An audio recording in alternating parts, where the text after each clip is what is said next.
ला ला, मर गई रे। ऐसे शब्द तो बहू के मुंह से खूब सुने होंगे। अरे काम करती है तो दर्द तो होगा ही, लेकिन हमारी आज की बहू थोड़ी सी डिफरेंट है। बहू जल्दी से जरा गर्म पानी लाना, आजकल ठंड से मेरे पैर सूज जाते हैं। ये सुजान गर्म पानी से ही कम होगी। हाय रे, आज तो बिल्कुल नहीं उठा जा रहा, क्या करूं?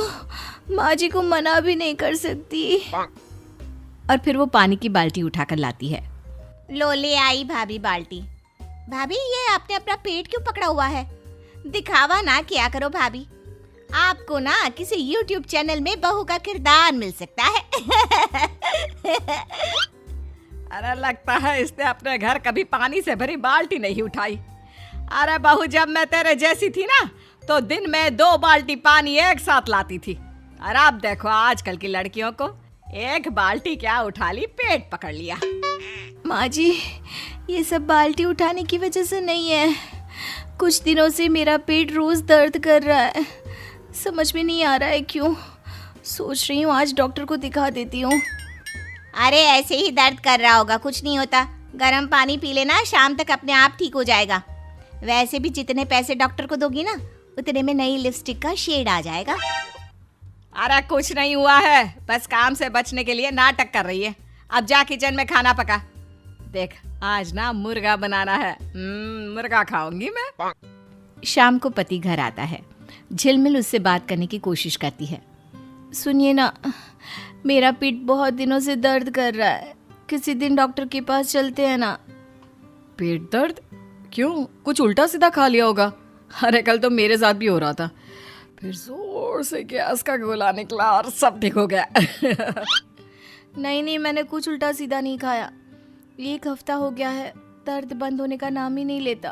प्लीज। ठीक है, जिस दिन मुझे टाइम मिलेगा उस दिन चलेंगे, अभी मैं थोड़ा बिजी हूँ।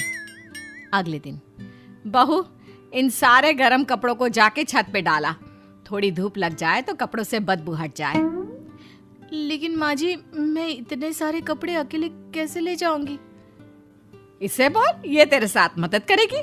मुझे जरा काम है, मैं बाहर जा रही हूँ। देखो भाभी मैं ना अभी कॉलेज से आई हूँ और मेरे अंदर बिल्कुल भी जान नहीं है कि मैं आपके साथ ये कपड़े उठाकर छत पे रखने आऊँ। मैं बहुत थक गई हूँ, मैं जा रही हूँ अपने कमरे में आराम करने। और अपनी झिलमिल को सारे कपड़े छत पर अकेले ही रखने जाना पड़ता है। शाम को पति ऑफिस से जल्दी घर आता है। रिमझिम 1 गिलास पानी देना। ये लीजिए।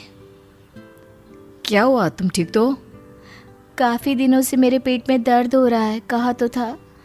चलिए ना आज डॉक्टर के पास चलते हैं। अच्छा ठीक है, चलो चलते हैं। अरे रुक बेटा, अभी आया है, कहाँ जा रहा है? माँ काफी दिनों से रिमझिम की तबीयत थोड़ी खराब है, तो सोचा इसे एक बार डॉक्टर को दिखा कर आता हूँ। अरे इसको इस वक्त जब डॉक्टर के पास ले जाएगा तो घर पर खाना कौन बनाएगा? अरे माँ बस आधे घंटे में वापस आ जाएंगे, तब तक ये आपकी मदद कर देगी, ये भी तो है घर पर। मैं और खाना बनाऊं? भाभी क्या आप भी ना बीमारी का बहाना मारकर काम से बचना चाहती है ना? ये क्या बोल रही हो तुम? सारा काम कर तो रही हूँ मैं, पर अब जब दर्द बहुत बढ़ गया है तो मुझे जाना पड़ रहा है। रहने दीजिए, नहीं चाहती मैं। ज्यादा गुस्सा और नखरे दिखाने की जरूरत नहीं है, समझी? सही तो बोल रही है मेरी बेटी, आजकल जब भी इसको कोई काम बोलो तो तबीयत खराब है बोलती रहती है, ताकि काम ना करना पड़े। अरे कोई डॉक्टर को दिखाने की जरूरत नहीं है। माँ जी मैं कोई बहाना नहीं मार रही, सच में मुझे कुछ दिनों से पेट में दर्द है, ठीक से कुछ खाया भी नहीं जा रहा। भाभी बस पेट में ही दर्द है ना, कुछ नहीं होता, मेरे पास गोलियां पड़ी हुई हैं, आप खाने के बाद खा लेना, उसके बाद आपको डॉक्टर के पास जाने की कोई ज़रूरत नहीं रहेगी। अभी फ़िलहाल जाइए, खाना बनाइए, भूख लगी है। सुन लिया ना, गोलियां अंदर पड़ी है, अब किचन में जाकर रात का खाना बना। लेकिन माँ एक बार दिखा आते हैं ना, उसमें क्या बुराई है? रहने दीजिए, कहा ना अंदर दवाई पड़ी है, एक बार वो खाकर देख लेती हूँ। ठीक है तुम कहती हो तो, लेकिन फिर सोच लो। ऐसा करते करते 1 महीना बीत जाता है, लेकिन अचानक एक दिन रिमझिम बेहोश हो जाती है। रिमझिम कहाँ चली गई? तुमसे कमरे से फाइल लाने को कहा था, मैं के कमरे में लेटने को। अब उठ भी जाओ। रिमझिम, उठ क्यों नहीं रही? रिमझिम। क्या हुआ भैया, आप इतने जोर शोर से क्यों चिल्ला रहे हो? क्या हुआ, क्यों बावला हुआ जा रहा है? माँ, रिमझिम उठ नहीं रही, लगता है बेहोश हो गई है। पानी डालकर देखा? अरे सब करके देख लिया, फिर भी इसे होश नहीं आ रहा। लगता है इसे हॉस्पिटल ले जाना होगा। हाँ हाँ, ले चल। सभी रिमझिम को लेकर हॉस्पिटल पहुंचते हैं, जहां डॉक्टर रिमझिम को देखते हैं। डॉक्टर, मेरी बीवी अचानक से ऐसे बेहोश हो गई, क्या हुआ होगा? वो ठीक तो है ना?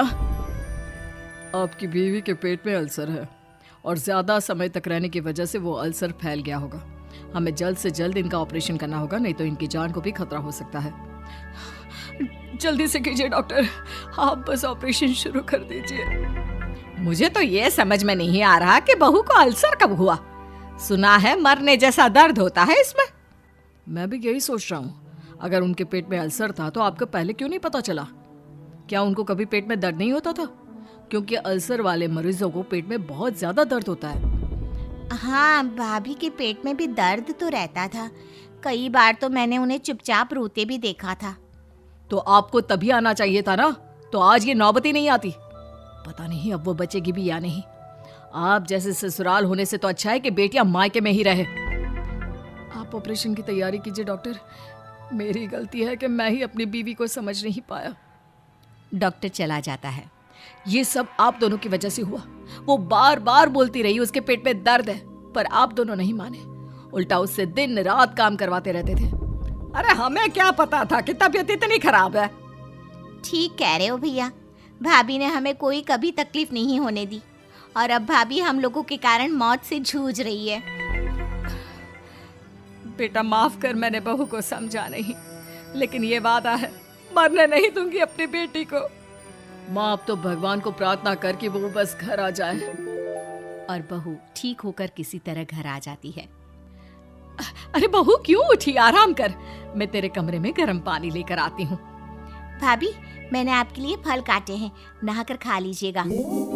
दोनों सास ननद बहू की खूब सेवा करते हैं और बहू ठीक हो जाती है। तुम्हें आज ठीक देखकर बहुत अच्छा लग रहा है। सब माँ और दीदी ने ठीक किया है, वरना मैं तो मर ही जाती। नहीं बेटी, तेरी उस हालत के जिम्मेदार भी हम ही थे। माफ कर दे बेटा।